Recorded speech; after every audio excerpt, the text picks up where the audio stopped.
दोस्तों, मैं हूं दीपक और स्वागत है आपका अपने आदित्य कोचिंग क्लासेज में। तो आज हम लोग पढ़ने वाले हैं प्रश्नावली 1.2 का पांचवा सवाल। तो चलिए, पांचवा सवाल है, जांच कीजिए कि क्या किसी प्राकृत संख्या n के लिए 6 की घात n अंक 0 पर समाप्त हो सकती है। एक बार फिर सुन लीजिएगा। जांच कीजिए कि क्या किसी प्राकृतिक संख्या n के लिए संख्या 6 घात n अंक 0 पर समाप्त हो सकती है। अंक 0 पर समाप्त होने का मतलब ये है कि उसका इकाई अंक 0 हो जाए। जैसे यहाँ पे 6 की घात अगर यहाँ लिखा गया हो तो जो संख्या प्राप्त हो उसका इकाई अंक यहाँ पे क्या हो जाए, 0 हो जाए। तो जैसे देख लीजिए, हम 6 की घात 2 कर दें। 6 की घात 2 बराबर कितना होता है, 36 होता है। इसका इकाई का यहाँ पे कितना है, 6 है। यहाँ पे क्या होना चाहिए, 0। वही जांच करनी है यहाँ पर। तो क्या करेंगे, देखिए यहाँ पे लिखा, यहाँ पे क्या लिखा जाएगा, देखिए यहाँ पे लिखेंगे, यदि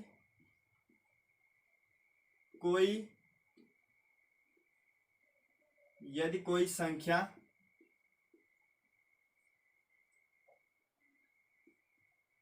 अंक 0 पर समाप्त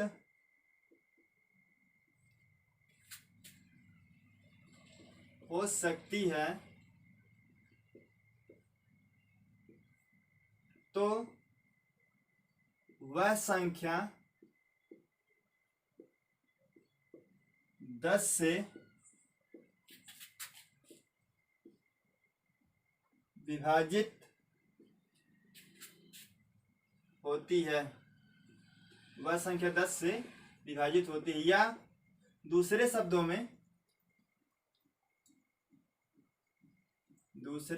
में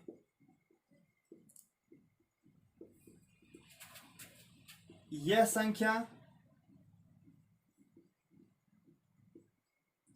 2 तथा 5 से भी विभाजित होती है। देखिए, क्योंकि 10 का जब हम गुणनखंड करते हैं तो वहां पे 10 का गुणनखंड क्या प्राप्त होता है, 5 गुणे 2 या 2 गुणे 5। क्योंकि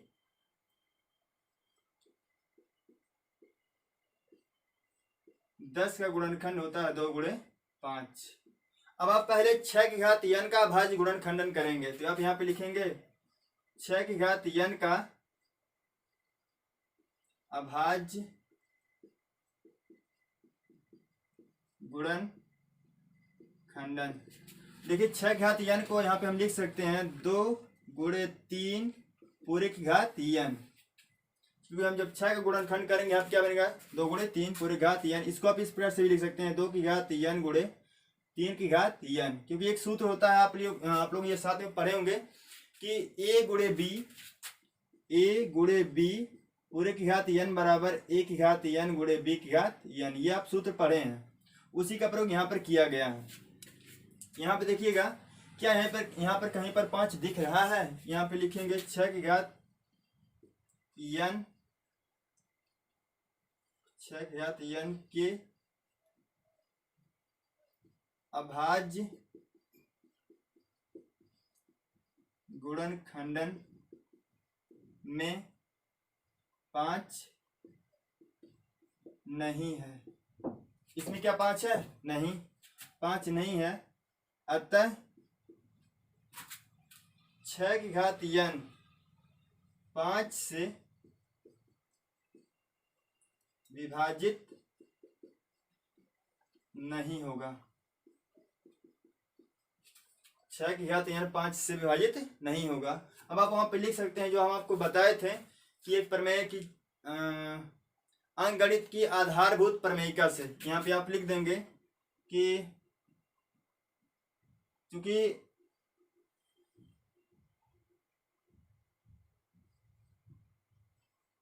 अंकगणित की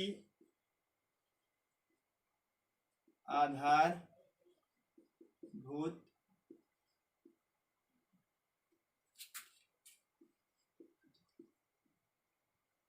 प्रमेयिका हमें यह निश्चित कराती है कि 6 की घात n के अभाज्य गुणनखंडन में 2 तथा 3 के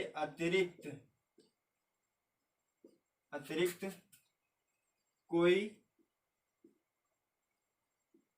अन्य अभाज्य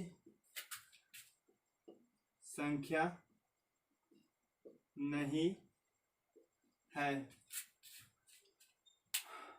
ऊपर आप लिख चुके होंगे।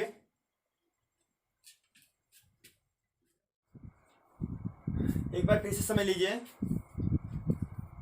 यदि कोई संख्या अंक 0 पर समाप्त हो सकती है तो वह संख्या 10 से विभाजित होती है, या दूसरे शब्दों में यह संख्या 2 तथा 5 से भी विभाजित होती है, क्योंकि 10 बराबर यहाँ कितना हो जाएगा 2 गुणे 5।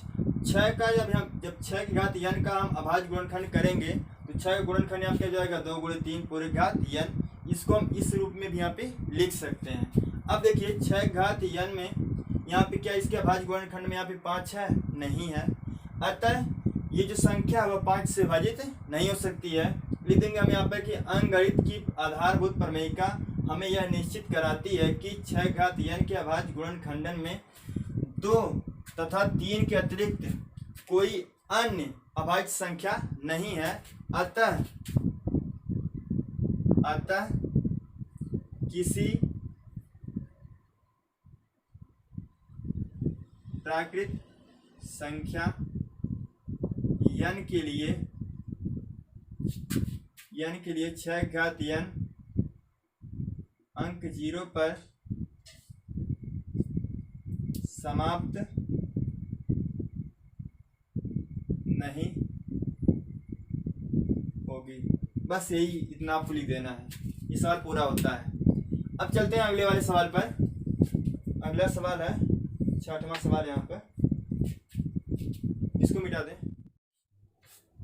6वां सवाल है, व्याख्या कीजिए कि 7 गुणे 11 गुणे 13 प्लस 13 और 7 गुणे 6 गुणे 5 गुणे 4 गुणे 3 गुणे 2 गुणे 1 प्लस 5 भाज्य संख्याएं क्यों हैं। भाज्य संख्याएं किसे कहते हैं बताया गया था। हम आपको एक तरीका और बताए थे कि भाज्य संख्या के न्यूनतम 3 गुणनखंड होते हैं। आप यह भी कह सकते हैं कि भाज्य संख्या के 2 से अधिक गुणनखंड होते हैं। भाज्य संख्या के 2 से अधिक गुणनखंड होते हैं। एक एग्जांपल थोड़ा सा देख लीजिए।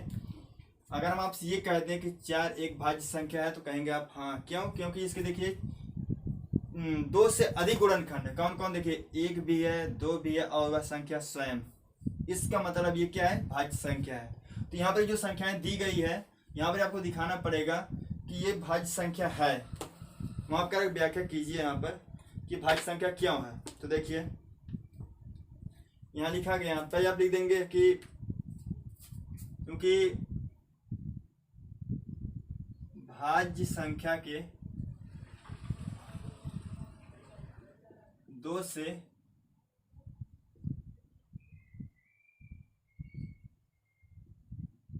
अधिक गुणनखंड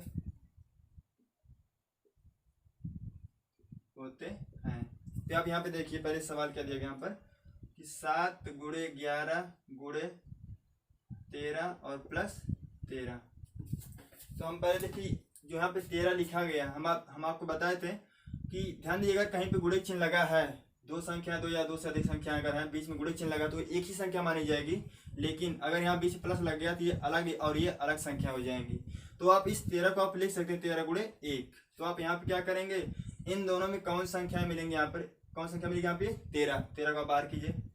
अगर आप 13 बाहर करते हैं यहाँ पे क्या बचेगा 7 गुणे 11 और प्लस यहाँ पे क्या बचेगा 1। यहाँ हो जाएगा 13 और गुणे 11 से 77 और 1 गुणे यहाँ पे हो जाएगा 78। इसका आप और भी गुणनखंड यहाँ पे कर सकते हैं कि 13 गुणे 13 छक 78 होता है, तो 13 छक हो गया, तो यहाँ पे 6 ले सकते हैं आप, और भी से तोड़ सकते हैं, तो 13 गुणे 13 गुणे 2 गुणे 3। तो यहाँ पे देखिए इस संख्या के 2 से अधिक गुणनखंड है। यहाँ पे आप लिख देंगे कि क्योंकि इस संख्या के 2 से अधिक गुणनखंड क्वेश्चन लिख दिएगा। एक तो हमेशा होता है सभी का गुणनखंड, 1 है, 2 है, 3 है, 13 है, और ये संख्या स्वयं है, वहां पर यहाँ पे गुणनखंड है, इसलिए यह संख्या भाज्य संख्या, यह संख्या भाज्य संख्या है।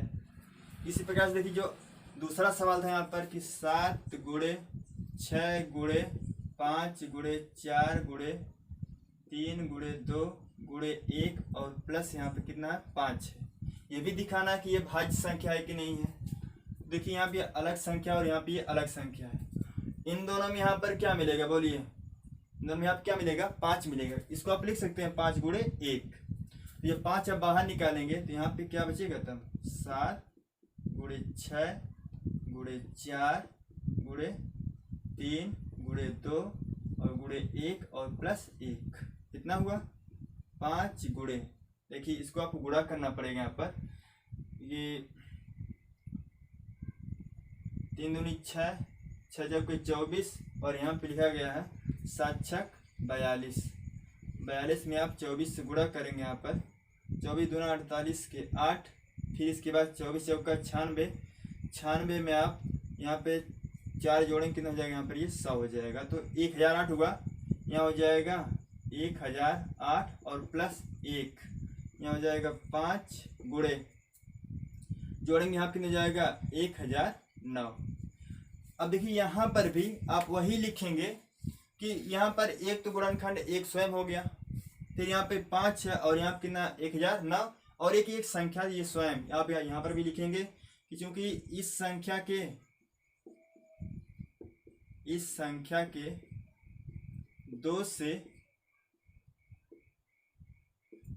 अधिक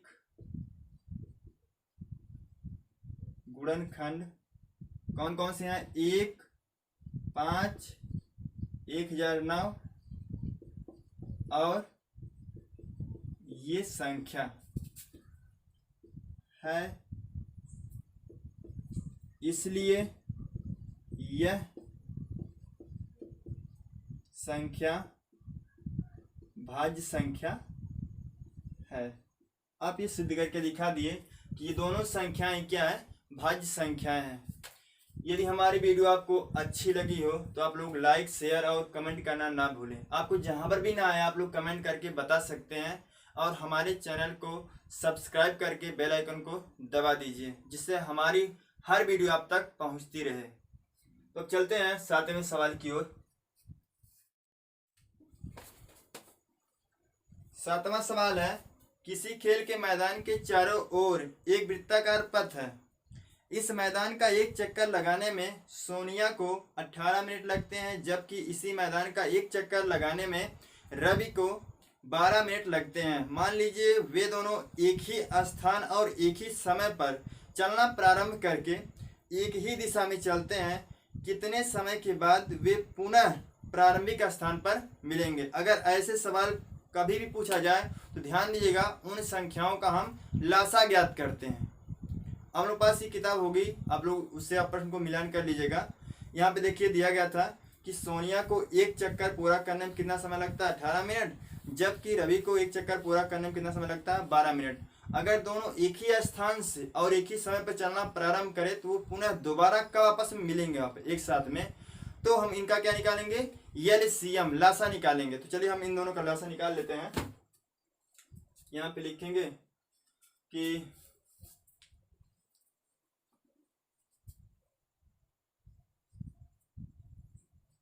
18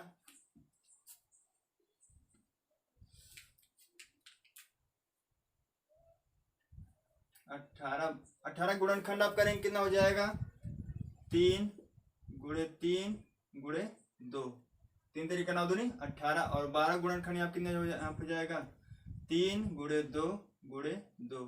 हम बताए थे एलसीएम कैसे निकालते हैं, ध्यान दीजिएगा।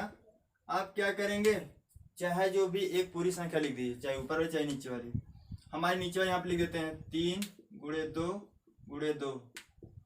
अब इसके बाद हम इसकी ऊपर लाइन में यहाँ चलते हैं, देखेंगे अगर हमको कोई नई संख्या मिलती है तो वह लिखेंगे, या फिर हमारे पास जो संख्या अगर उससे अधिक संख्या मिलती है तो उसको आप वहाँ पर नोट कर लीजिए। जैसे देखिए हमारे पास यहाँ पर कितना 3 है, 1 है, कितना पर है 1, देखिए यहाँ पर कितने 3 है 2 है, तो अब जो अधिक होगा उतना आप लिख दीजिए। कितना अधिक यहाँ पर 1 ही है, तो आप 1 3 यहाँ पे ले लीजिए, इतना हो गया। और हमारे पास यहाँ पर 2 था, लेकिन यहाँ पर क्या है 1 ही है, तब इसको हम नहीं लिखेंगे। अगर इस संख्या से अधिक यहाँ पे रहेगा तो उसको आप यहाँ पे नोट कर लीजिएगा। अब देखिए आप क्या कर देंगे, गुणा कर दिए इन सबका, 3 दूनी 6, फिर 3 दूनी 6, यहाँ पे कितना हो जाएगा 36, यहाँ पे कितना आया 36। यहाँ पे क्या पूछा था, मिनट पूछा था, तो आप यहाँ पे लिख देंगे कि अतः दोनों पुनः 36 मिनट के बाद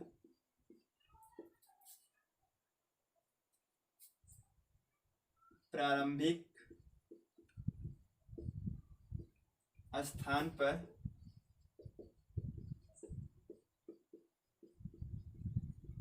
मिलेंगे। ये इसका आंसर है। 36 मिनट के बाद वो सब क्या है, प्रारंभिक स्थान पर पुनः मिल जाएंगे। तो अगली प्रश्नावली पर हम मिलेंगे अगली वीडियो में, प्रश्नावली 1.3। तब तक के लिए जय हिंद।